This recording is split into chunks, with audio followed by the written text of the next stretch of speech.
வணக்கம். நீங்கள் இணைந்து கொள்வது நியூஸ் ஃபர்ஸ்டின் மதிய நேர பிரதான செய்தியுடன்.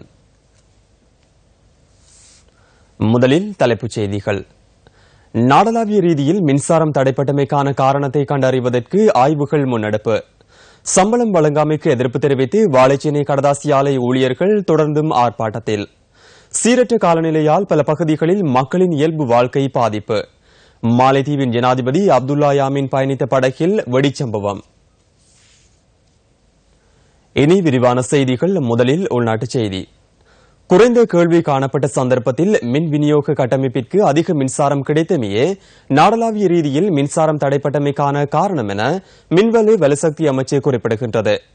நேற்றிரவு 10 மணியளவில் மின்சாரத்திற்கான கேள்வி குறைந்த அளவில் காணப்பட்டதாக அமைச்சின் செயலாளர் கலாநிதி சுரேன் பட்டகுட தெரிவித்தார்.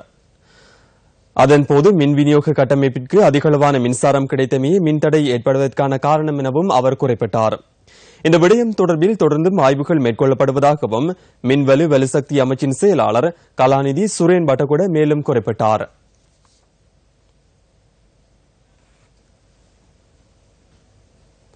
நாட்டின் பல பகுதிகளில் இன்றும் நாளையும் மழை பெய்யக்கூடிய சாத்தியக்கூறுகள் தென்படுவதாக வளிமண்டலவியல் திணைக்களம் எதிர்வு கூறியுள்ளது.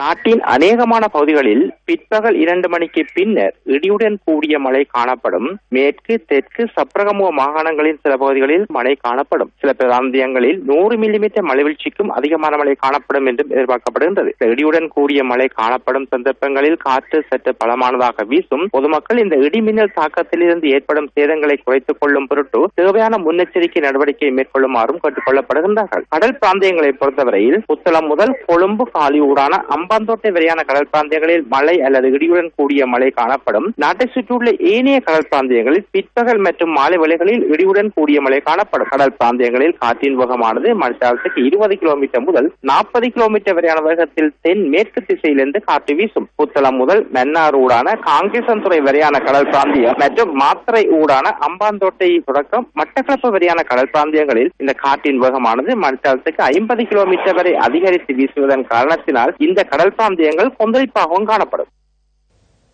மழையுடன் கூடிய காலநிலையால் கடந்த 24 மணித்தியாலங்களில் நாட்டின் சில பகுதிகளில் பாதிப்புகள் பதிவாகியுள்ளன.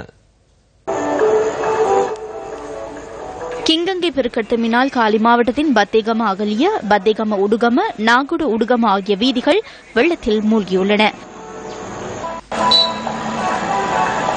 காலி மாவட்டத்தின் பொல்லத்து மோதிர கங்கை பெருக்கெடுத்தமினால் இமதுவ யக்கலமுல்ல மற்றும் இமதுவ கொத்தாகுட வீதி மற்றும் அதனை அண்மித்த பகுதிகள் வெள்ளத்தில் மூழ்கியுள்ளன.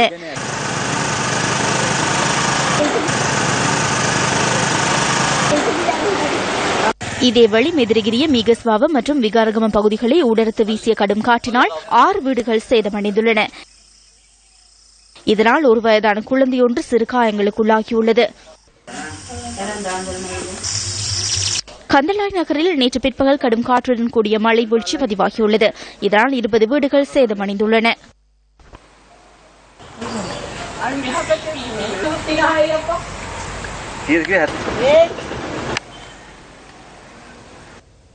சம்பளம் வழங்கப்படாமைக்கு எதிர்ப்பு தெரிவித்து வாழைச்சேனை கடதாசி ஆலை ஊழியர்கள் தொடர்ந்தும் ஆர்ப்பாட்டத்தில் ஈடுபட்டுள்ளனர். கடந்த 4 மாத சம்பளமும் 30% நிலுவையும் வழங்கப்படாமைக்கு எதிர்ப்பு தெரிவித்து ஆர்ப்பாட்டம் முன்னெடுக்கப்பட்டது.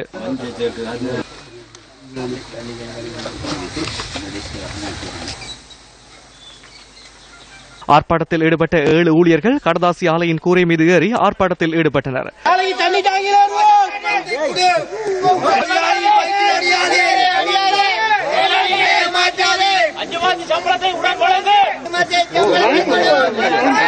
சம்பளம் இல்லாமையால் வாழ்வாதாரம் பாதிக்கப்பட்டுள்ளதாக ஆர்ப்பாட்டத்தில் ஈடுபட்ட ஊழியர்கள் தெரிவித்தனர்.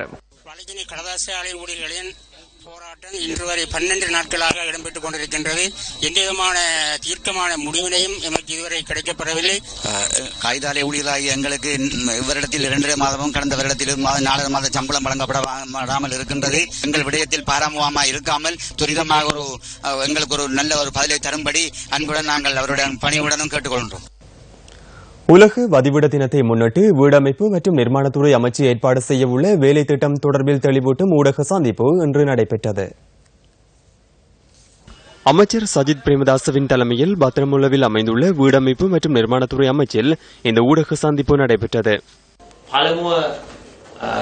නිවාස සතිය වැඩසටහන දෙවනුව ජනාවාස දින මාසයේ වැඩසටහන ඒ වගේම முதலாவதாக வீடமைப்பு வாரத்திற்கான வேலை திட்டம், இரண்டாவது ஜனவசதின மாதத்திற்கான வேலை திட்டம், அதேபோன்று ஜனவசதின 3வது மாதத்திற்கான வேலை திட்டம் என்பன திட்டமிடப்பட்டுள்ளன. தொடர்மாடி குடியிருப்புகளை புனரமைப்பு செய்தல், அதேபோன்று எங்களால் ஆரம்பிக்கப்பட்டு 50,000 வீட்டு திட்டத்தின் கீழ் கிராமத்தில் வீடுகளை நிர்மாணிப்பதற்கு எதிர்பார்த்துள்ளோம். அதேபோன்று வடக்கு கிழக்கு பகுதிகளில் உள்ளவர்களுக்கான வீடுகளுக்கான உரிமை பத்திரங்களை வழங்க உள்ளோம். மேலும் சுவர் பூச்சி பூசப்படாத 25,000 வீடுகளை ஒவ்வொரு மாவட்டங்களில் தெரிவு செய்து அவற்றுக்கு சுவர் பூச்சி பூசுவதற்காக 250 மில்லியன் ரூபாய் நிதி அரச மானியத்தில் வழங்க உள்ளோம். කපරාරු නොකරපු නිවාස අංග සම්පූර්ණ කපරාරු කිරීමේ ඒ දැවැන්ත වැඩසටහන ක්‍රියාත්මක කරන්නට කටයුතු කරනවා. கல்வி பொது தராதர உயர்தர பரீட்சை வினாத்தாள் மதிப்பீட்டின் 2ஆம் கட்டம் இன்று ஆரம்பிக்கப்பட்டுள்ளது. எதிர்வரும் 8ஆம் தேதி வரை 2ஆம் கட்ட மதிப்பீட்டு நடவடிக்கைகள் முன்னெடுக்கப்படும் என உதவி பரீட்சைகள் ஆணையாளர் எஸ். பிரணவதாசன் குறிப்பிட்டார். சாதாரண பரீட்சைக்குரிய 2ஆம் கட்ட மதிப்பீட்டு பணிகள் இன்று ஆரம்பமாகி நாடு பூராகவும் இந்த மதிப்பீட்டு பணி நடைபெற்றுக் கொண்டிருக்கின்றது. இந்த மதிப்பீட்டு பணிகள் எதிர்வரும் அக்டோபர் மாதம் 8ஆம் தேதி வரை நடைபெறக்கூடிய ஏற்பாடுகள் மேற்கொள்ளப்பட்டுள்ளன. ஆகவே இதற்குரிய முக்கியமான பாடங்களாகிய வர்த்தக பாடங்களும் மற்ற ஏனைய பாடங்களும் ஆங்கில மொழி மூல பாடங்களும் இங்கு மதிப்பிடப்படுவதற்கு தீர்மானிக்கப்பட்டுள்ளது. இந்த மதிப்பீட்டு பணிகள் தெரிவு செய்யப்பட்டுள்ள சில பாடசாலைகளில் பகுதி நேரமாக இங்கு மதிப்பீட்டு பணிகள் இடம்பெற இருக்கின்றது. பாடசாலைகளும் நடைபெறும் வேளையில் மதிப்பீட்டு பணிகளும் இடம்பெற இருக்கின்றது என்பதை அறிவித்திருக்கின்றோம். யானைகளின் தாக்குதலினால் பல உயிரிழப்புகள் தொடர்ந்தும் பதிவாகி வருகின்றன. மட்டக்களப்பு வவுனதீவு பகுதியில் தொடர்ச்சியாக யானைகளின் நடமாட்டத்தினால் பிரதேச மக்கள் அச்சமடைந்துள்ளனர். மட்டக்களப்பு வவுனதீவு பிரதேச செயலாளர் பிரிவிற்குட்பட்ட பல பகுதிகளில் யானைகளின் நடமாட்டத்தினால் மக்கள் அச்சத்துடன் வாழ்கின்றனர். காஞ்சிரக்குடா, சில்லுக்குடியாறு, இருமண்டகுளம், பனையறுப்பான், நெல்லிக்காடு மற்றும் பன்சேனை ஆகிய கிராமங்களில் தொடர்ச்சியாக யானைகளின் நடமாட்டம் காணப்படுகின்றது. பிற்பகல் வேளையில் யானைகளின் நடமாட்டம் அதிகரிப்பதனால் மக்கள் வெளியே வர முடியாத நிலை ஏற்படுகின்றது. பகல்ல 3 மணி பிற்பாடு யானை ஊருக்குள் வருது. அதே போன்று காலையில 7 மணி 7:30 மணிக்கு பிறகு யானை திரும்ப காட்டை நோக்கி புறப்படுது. அப்ப அந்த நேரத்துல எத்தனையோ வீடு, எத்தனையோ உயிர்கள் பாதிக்கப்படுது. யானை திறத்து கொண்டு மக்கள் போனா யானை முதல் வீட்டை உடைக்கிறது முதல் ஆக்களை திரத்தி அடிக்குது. யுத்தத்தினால் இடம்பெயர்ந்து மீள்குடியேறிய இந்த மக்களது வீடுகள், பயன் தரும் மரங்கள் மற்றும் விவசாய நிலங்களை யானைகள் சேதமாக்குகின்றன. சேனை பயிற்சிகையை ஜீவனோபாயமாக மேற்கொள்ளும் இந்த மக்கள் தற்போது அதனை முன்னெடுக்க முடியாத நிலையை எதிர்நோக்கியுள்ளனர்.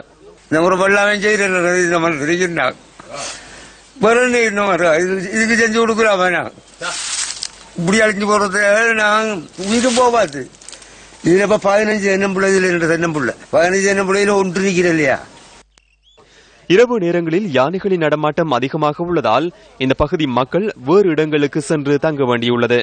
12 மணிக்கு போறோம். இந்த உடச்செட்டு நாள் தலைவர வீட்டுலாம் போய் நாங்க படுக்கிறோம். இரவுல வந்து வெளியில ஆஞ்சமாக்கிற சாப்பிடுறோம். நாங்க இந்த ஏரியாவில் வாழ்றோம்னு சொன்னா அரசாங்கத்தால எங்களுக்கு ஒரு யானை வேலி போட்டு கட்டுப்பாடு எடுத்து தந்தா தான் நாங்க வாழலாம். இல்லைன்னு சொன்னா வாழையில அது நாங்க யானைகளின் நடமாட்டத்தை கட்டுப்படுத்துவதற்காக அமைக்கப்பட்ட மின்சார வேலி செயலிழந்துள்ளதாக மக்கள் குற்றம் சுமத்துகின்றனர். வீட்டெல்லாம் உடைக்குது, புள்ளையில வச்சுது படுக்க இடம் இல்லாம நாங்க ஓடி ஒழிச்சு திருத்தி அடிச்சு விரிச்சுது. இங்க யானை வேலியை போட்டிருக்கிறார்கள், வனவளக்காரர்களை விட்டிருக்கிறார்கள். அவர்களால எதுக்கும் இங்க நடந்த மாதிரியும் இல்ல. யானை வேலி இங்க உரிய முறையில கட்டுப்பாட்டில் இருந்த அளவுக்கும் இல்ல. அச்சத்துடன் வாழ்நாளை நகர்த்தும் இந்த மக்களது பிரச்சினைகள் தொடர்பில் கருத்திற்கொண்டு நடவடிக்கை எடுக்க வேண்டியது சம்பந்தப்பட்ட அதிகாரிகளின் கடமை அல்லவா? நுவரெலியாவில் நிர்மாணிக்கப்பட்ட போலீஸ் உத்தியோகத்தர்கள் மற்றும் போலீஸ் பரிசோதகர்களுக்கான விடுமுறை விடுதி நேற்று திறந்து வைக்கப்பட்டது. நுவரெலியா கெமுனு மாவட்டத்தில் போலீஸ் திணைக்களத்தினால் இந்த விடுமுறை விடுதி நிர்மாணிக்கப்பட்டுள்ளது. கனிஷ்ட போலீஸ் உத்தியோகத்தர்கள் மற்றும் போலீஸ் பரிசோதகர்களுக்காக இந்த விடுதி நிர்மாணிக்கப்பட்டுள்ளது. 2004ஆம் ஆண்டு அடிக்கல் நாட்டப்பட்டு 5 கட்டங்களாக நிர்மாண பணிகள் இடம்பெற்றன. போலீஸ் மா அதிபர் என் கே இளங்குகோன் தலைமையில் நடைபெற்ற இந்த நிகழ்வில் போலீஸ் திணைக்களத்திற்கு உள்வாங்குதல் மற்றும் பதவி உயர்வு தொடர்பில் கருத்து தெரிவிக்கப்பட்டது.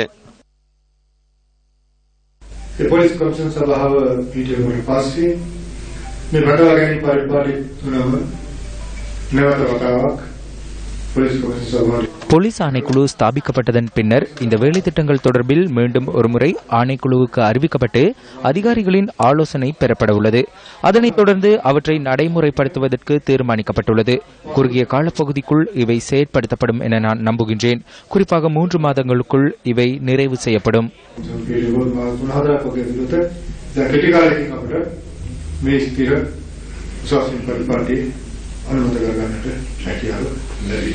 ඉන්පස්සේ මේක තමයි අපේ පොලිසිය ස්ථිර වඩාගෙන සහ සොසියල් පරිපාලනය. கொட்டதனியாவ சிறுமியின் கொலை தொடர்பில் கைதான 17 வயது மாணவனும் ஏனைய சந்தேக நபரும் தொடர்ந்தும் விளக்கமறியலில் வைக்கப்பட்டுள்ளனர். மினுவாங்குடி பிரதான நீதவான் DA ருவான் பத்திரன முன்னிலையில் சந்தேக நபர்கள் ஆஜர்படுத்தப்பட்டதை அடுத்து இந்த உத்தரவு பிறப்பிக்கப்பட்டுள்ளது. சந்தேக நபர்களின் மரபணு பரிசோதனை அறிக்கை இதுவரை கிடைக்கவில்லை எனவும் போலீசார் நீதிமன்றத்துக்கு அறிவித்துள்ளனர். அதற்கமைய சந்தேக நபர்கள் இருவரையும் எதிர்வரும் 2ஆம் தேதி வரை தொடர்ந்தும் விளக்கமறியலில் வைக்குமாறு நீதவானால் உத்தரவு பிறப்பிக்கப்பட்டுள்ளது.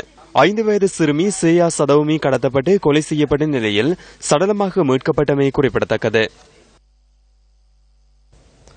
கொழும்பு பிரதான வீதிக்கு அருகில் உள்ள 2ஆம் குறுக்கு தெருவில் முறையான வடிகாலமைப்பு வசதிகளின்மையால் அசௌகரியங்களை எதிர்நோக்குவதாக மக்கள் குற்றம் சாட்டுகின்றனர். கொழும்பு பிரதான வீதிக்கு அருகில் உள்ள 2ஆம் குறுக்கு தெரு சன நெரிசல் மிக்க பகுதியாகும்.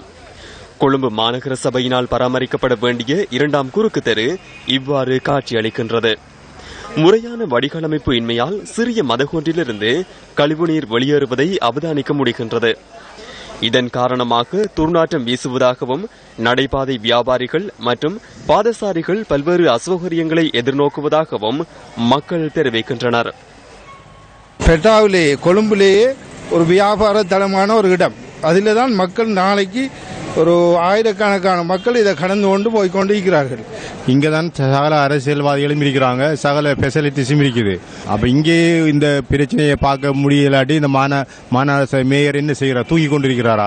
எங்களுக்கு கடைக்கு அந்த கடையில் ஆக சாப்பிட சரி வராங்க. இல்லை இது அறிவிக்க யாரும் இதுக்கு ஒரு பெரிய ஒரு இது எடுக்கிறமா இல்லை. சிரட்டையில் கொஞ்சம் தண்ணி இருந்துன்னு சொன்னால் அதுக்கு எங்களுக்கு வழக்கு போடுறாங்க. அப்போ இப்படி கிடக்குமோ 10-15 நாளுக்குமா அதை சரியாக கிளீன் பண்ணி தரணும். இந்த விடயம் தொடர்பில் 3 மாதங்களுக்கு முன்னர் கொழும்பு மாநகர சபைக்கு அறிவிக்கப்பட்டு குறித்த பகுதி சுத்தப்படுத்தப்பட்டுள்ளது. எனினும் கழிவுநீர் வெளியேறுவதை தடுப்பதற்கு நிரந்தர நடவடிக்கை எடுக்கப்படவில்லை என மக்கள் குற்றம் சாட்டுகின்றனர். இப்படி தொடர்ந்து நடந்துட்டே இருக்குது. எத்தனையோ மாசமா இப்படி வந்து முந்தி நடந்து இப்படி ஆகி முனிசிபலால வந்து செஞ்சுட்டு அரைக்குறையா செஞ்சுட்டு போறாங்க. இப்ப எத்தனையோ மந்திரிமார்ட்ட சொல்லி ஒன்னு நடக்க போற இல்ல. எல்லாம் நாத்தத்தோட தான் பள்ளிக்கு அங்கங்க கார் சாரத்தோட மிரிச்சிட்டு போறாங்க. புதிய அரசாங்கத்தின் முதலாவது வரவு செலவு திட்டம் நவம்பர் மாதம் 20ஆம் தேதி பாராளுமன்றத்தில் சமர்ப்பிக்கப்பட உள்ளதாக நிதியமைச்சர் ரவி கருணாநாயக்க தெரிவித்தார். நவம்பர் மாதம் 20 වෙනිදා மைத்ரிபால சிறிசேன රනිල් වික්‍රමසිංහ ආණ්ඩුව තුළ நவம்பர் மாதம் 20ஆம் தேதி ஜனாதிபதி மைத்ரிபால சிறிசேன மற்றும் பிரதமர் ரணில் விக்ரமசிங்க ஆகியோரின் அரசாங்கத்தில் முதலாவது வரவு செலவு திட்டம் சமர்ப்பிக்கப்பட உள்ளது. இதில் முழுமையாக மக்கள் நன்மை அடைய முடியும். ஊழல்களை இல்லாது ஒழித்து நல்லாட்சியை உருவாக்குவதற்கான விடயங்களை உள்ளடக்கிய கருத்துக்களை மக்களிடத்தில் எதிர்பார்க்கின்றோம். சிறந்த கருத்துக்களை நிதியமைச்சரிடம் சமர்ப்பிக்கவும். இது தொடர்பில் கலந்துரையாடி சிறந்த கருத்துக்களை ஏற்றுக்கொள்ள உள்ளோம். සාකච්ඡා කළ ඒකේ හොඳ දෙයක් තියෙනවනේ ඒක බාර ගන්න අපි නම්‍යශීලීව මේ අවස්ථාවේ මතක් කරන්න කැමතියි. இத்துடன் நியூஸ் போஸ்டின் மதிய நேர பிரதான செய்தி நிறைவு பெறுகின்றது. மீண்டும் சந்திக்கலாம் நியூஸ் போஸ்டின் 2:25 மணித்தியால செய்தியில். வணக்கம்.